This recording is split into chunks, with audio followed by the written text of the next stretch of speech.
Another important practical point, especially for young men, but men, women both, but especially for young men, is the importance of martial arts. The importance of martial arts. I think I was probably 5 years old, my mother first enrolled me in martial arts, and I continued for a very long time. Unfortunately, it's been a few years for me. But something I highly recommend for young men, especially for young men, but for all people, is to learn and master one of the martial arts. Why? It teaches you discipline, it teaches you respect, and it teaches you physical strength. These are very, very key. And once you get into that habit, and once you get into that discipline of training, of reporting to your teacher, of coming on time, etc., it's something that you can never let go of. A third option is signing up to memorize the Quran at Masjid al-Furqan on Mondays and Wednesdays? Mondays and Wednesdays, what time? 8:15 p.m. Mondays and Wednesdays. Is one of the experiences in your life that it's not possible for you to start except that you will either build sabr or you will realize you have the attention span of a goldfish. One of two things will happen. Is memorization of the Quran. Many people give themselves excuses. I'm too old, my memory is weak, I can't do this, I can't do that, I don't know where to start, I'm not good enough. 2 days ago or 3 days ago, I was sitting here in the front row waiting for Salah. And there's an uncle sitting in front of me, and he was reading Bulughul Maram, hadith number 672. And he's reading the same hadith again and again and again and again loudly. Thinking, what's the uncle doing? I said, uncle, what are you doing? He said, I'm trying to memorize. Uncle, what? He said, I'm 78 years old, but I'm not dead yet. This book, Bulughul Maram, has over 1,000 hadith. I'm going to memorize it. I said, uncle, 78 years old. You're memorizing Bulughul Maram. And my man who's 17 years old is playing Fortnite and Roblox. Yeah, and watching Netflix. Yeah. It can be done. What do you need? You need the himmah. You need the desire. I want to achieve this. Anybody here can memorize the Quran. Anybody. What does it require? It requires sabr. You sign up to a program, to a course, you pay for a teacher. One thing I never recommend is to do hifth, memorization of the Quran on your own. You need a partner, you need a teacher, you need a program. It builds accountability. Someone is there who's going to ask you, where's your memorization? And over 1 day, 2 day, 3 day, 4. The tricky thing about memorizing the Quran is that once you've memorized it, the discipline never stops. You have to revise it every day. So it builds discipline into your life. It builds discipline into your life. You cannot go a day without your revision. Otherwise you start to forget. So one of the greatest hacks, if you're not going to build a zawiyah, a special military school, you're not going to join martial arts, you're not going to do X, Y, is start the journey of memorizing the Quran. You and your family. And watch how you see sabr, it gets installed into your system and your family system by nature. By nature of you staying persistent with this deed. At the end of Surah Ali Imran,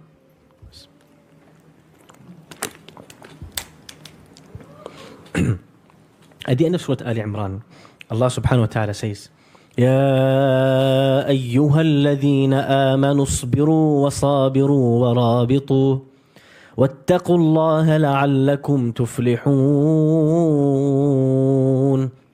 O believers, have sabr in yourself, have sabr mutually together, sabiru, warabitu, and fight, and fear, be conscious of Allah so that you may be successful.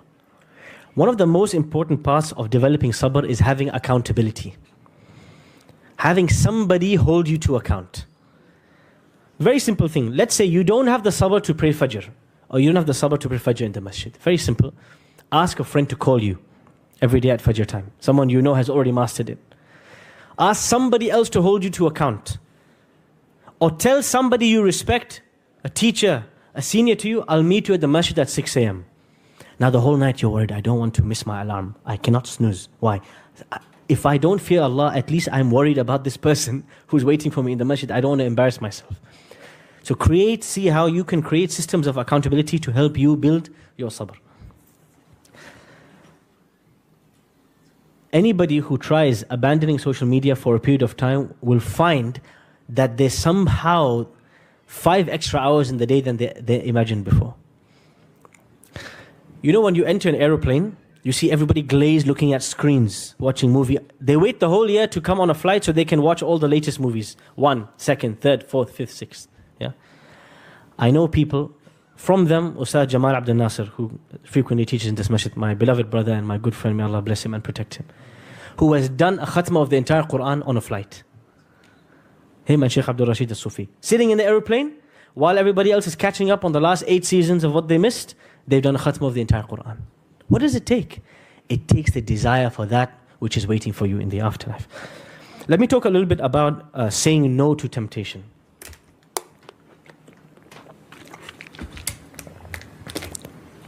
You guys tell me, why is it so difficult to say no to temptations in today's day and age? Why is it so difficult to say no? Why so many people fallen into it? Yes. It's everywhere. It's a level of frequency that it's unprecedented in the human race.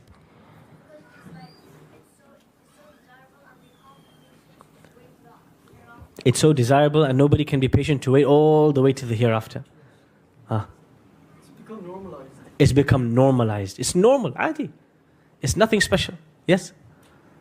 Because of social media, Yeah. these things, when it gives you the quick hits of dopamine, you end up needing more because you're over-tolerant.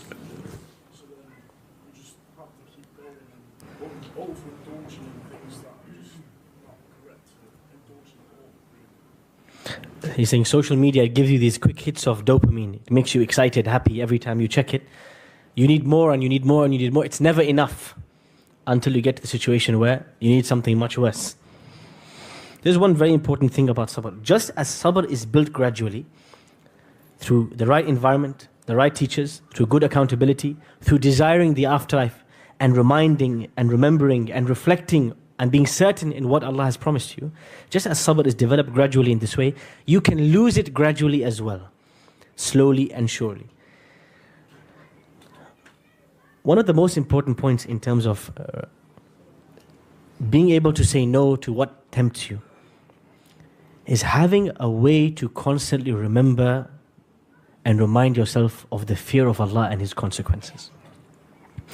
وَلِمَنْ خَافَ مَقَامَ رَبِّهِ جَنَّتَانِ. Whoever fears their Lord's punishment will have 2 gardens.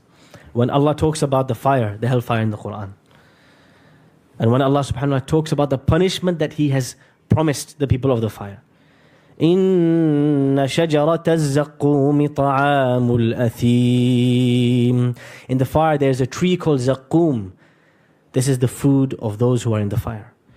كَالْمُهْلِ يَغْلِي فِي الْبُطُونِ.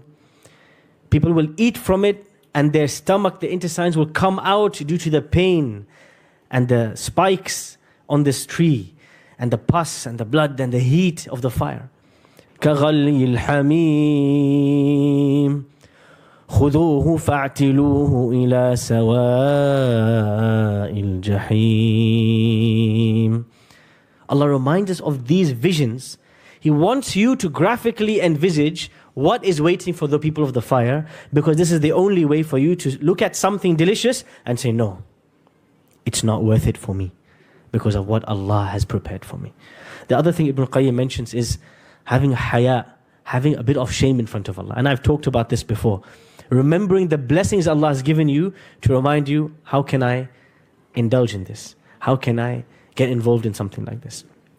One of the most influential parts of saying no to something tempting is having and keeping close with good company.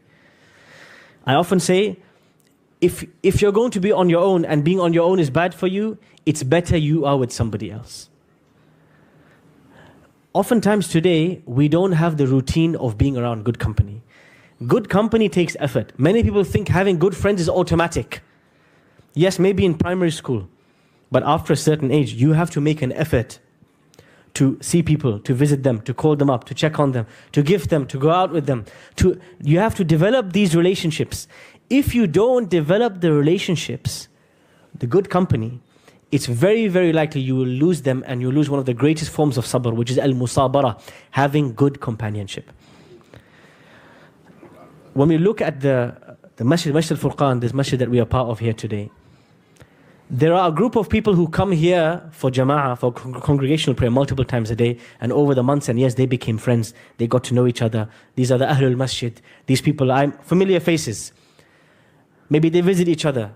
Maybe one day they say, you know what? Why don't we become Quran revision partners? Why don't we become memorization partners? Why don't we embark on this journey together? They have common goals, they go on together. This is something very important. If you want to develop sabr, don't leave yourself to yourself. Find a companion where you can go on the journey of developing sabr together. There's a lot to say about sabr, and there's very little time. Salatul Isha. Salatul Isha is in, Sah Shaykhna? Salatul Isha is in. So, inshallah, with that, we will call it a day. To summarize everything I've mentioned: procrastination, distraction, temptation, emotional fragility, lack of willpower, lack of strength. All of these is describing a world where sabr is completely lacking. How does a person develop sabr? What I've focused on so far, there's 3 forms of sabr I've said. One is discipline to continue good deeds. The other one is the ability, willpower to say no to temptations. And the third one is contentment with the decree of Allah. I didn't talk about contentment too much because we spoke about it in detail last session. But what are the ways in which you can develop sabr? Maybe you guys can remind me, what did I say? And we can close the lesson, inshallah. Who can remember? What are the practical ways to build sabr? Self-control, but that's the definition of sabr. How do you build it? Number 1, deactivate social media, at least for a month. Give it a go. You will never regret it, trust me. Okay, what next? Yes. Having accountability. Having somebody, a friend, a partner, a program, a teacher, somebody who will hold you accountable for something every day, every week, every month. Yes. Embark on the journey of memorizing the Quran. Trust me, you will never regret it. And you will prove to yourself that you have sabr. It will force you to develop sabr. Yes, what else? Good company. What else? Remember the punishment of Allah subhanahu wa ta'ala. What else? Train martial arts, absolutely. Master, become a master. Don't just become a novice. Yes, what else?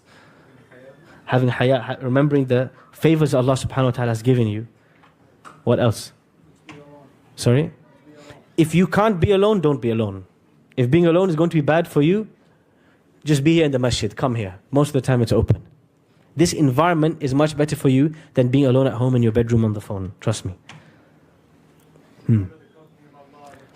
Yes, this is the number 1 way to develop sabr. وَاصْبِرْ وَمَا صَبْرُكَ إِلَّا بِاللَّهِ. You will never have sabr until your love for what Allah has in store for you and your certainty in the afterlife and in His rewards is far greater than your love for a temporary pleasure in this world.